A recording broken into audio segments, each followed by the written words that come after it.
नारी शक्ती विधेयकावरून संतोषला 4 प्रश्न पडले होते।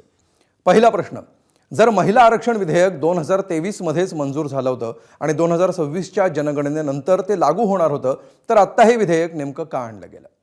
दुसरा प्रश्न, सरकार एकीकडे म्हणालं की हे विधेयक 2011च्या जनगणनेनुसार लागू होणार आहे। दुसरीकडे अमित शहा असं सांगतात की कुठल्याही राज्याचा वाटा कमी होणार नाही, सर्वांना 50% जागा वाढवून मिळणार। जर सर्वांना समप्रमाणात जागा वाढवायच्या होत्या तर जनगणनेचा आधार कशासाठी हवा होता? आणि जनगणनेचा आधार घ्यायचा असेल तर सर्वांना समान जागा कशा वाढतील? एखाद्या राज्याची लोकसंख्या 10% वाढली असेल आणि एखाद्या राज्याची 30% वाढली असेल तर दोघांनाही टक्केवारीनुसार समान वाढ कशी मिळेल? तिसरा प्रश्न, महिला आरक्षण डिलिमिटेशनशी जोडण्याऐवजी थेट लागू का करता येणार नाही? जेव्हा प्रक्रियेनुसार डिलिमिटेशन होईल तेव्हा आपसुकच एकूण जागा वाढतील। आरक्षण आणि मतदारसंघ फेररचना या दोन्ही गोष्टी वेगवेगळ्या ठेवता आल्या असत्या का?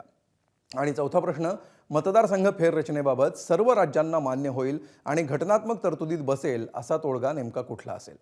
असं कळतंय की मुख्यमंत्री फडणवीसांनी या विधेयकावरून विरोधकांना चर्चा करण्याचं चॅलेंज दिलंय आणि खासदार सुप्रिया सुळेंनी ते स्वीकारलंय। आता या स्पर्धेमध्ये चर्चा झाली तर 140 कोटी जनतेला याची काही ठोस उत्तरं मिळतील का? तुम्हाला काय वाटतं?